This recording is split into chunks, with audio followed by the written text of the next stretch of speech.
करनाल में भारतीय कृषि अनुसंधान परिषद के संस्थान राष्ट्रीय पशु आनुवंशिक संसाधन ब्यूरो में 7 दिन के ट्रेनिंग प्रोग्राम में सार्क देशों से आए 21 वैज्ञानिकों के दल ने हिस्सा लिया, जिसमें मेजबान संस्थान के अधिकारियों ने भी हिस्सा लिया। करनाल के भारतीय कृषि अनुसंधान परिषद के संस्थान राष्ट्रीय पशु आनुवंशिक संसाधन ब्यूरो में 7 दिवसीय प्रशिक्षण कार्यक्रम में सार्क देशों से आए 21 वैज्ञानिकों के दल ने हिस्सा लिया, जिसमें मेजबान संस्थान के अधिकारियों ने भी हिस्सा लिया। सार्क देशों की अर्थव्यवस्था में पशुधन के अहम योगदान को लेकर यहां विस्तार से चर्चा की गई। NBAGR के निदेशक ने कहा कि इन देशों में पूरी दुनिया का लगभग 20% गोवंश और 75% भैंसें हैं। ये सभी नस्लें विभिन्न गुणों से परिपूर्ण हैं। उन्होंने पशुधन के क्षेत्र में विकास की आवश्यकता बताते हुए पशुओं का आणविक और आनुवंशिक स्तर पर चिन्हित करने पर बल दिया। ये जो ट्रेनिंग हो रही है सार्क देशों के लिए हमारे संस्थान में, इसमें 6 अलग अलग देशों से पार्टिसिपेंट्स हैं।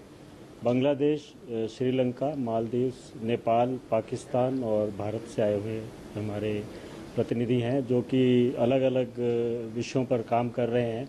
इस ट्रेनिंग से ही रिलेटेड हैं, वो इसी से ही संबंधित हैं, जिसमें आणविक विश्लेषण पे ज़्यादा जोर दिया गया है, जो भी हमारे फार्म एनिमल जेनेटिक रिसोर्सेज हैं उनके।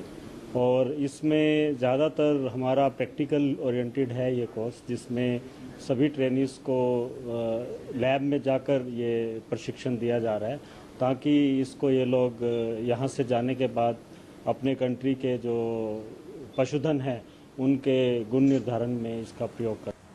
26 अप्रैल 2015 तक चलने वाले इस प्रशिक्षण कार्यक्रम में प्रशिक्षण लेने वालों को पालतू पशुओं का आणविक विधि द्वारा आनुवंशिक गुण निर्धारण की विधियों के बारे में बताया जाएगा।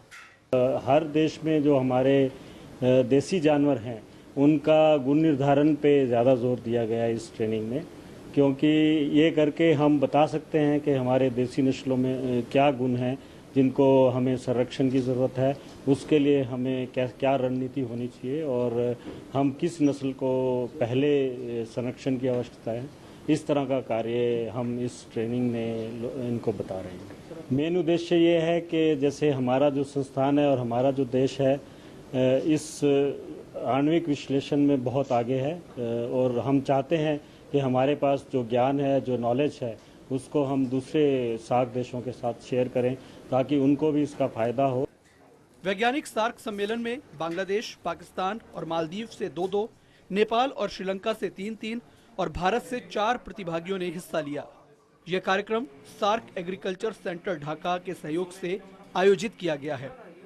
करनाल से जोगिंदर सिंह, फोकस हरियाणा।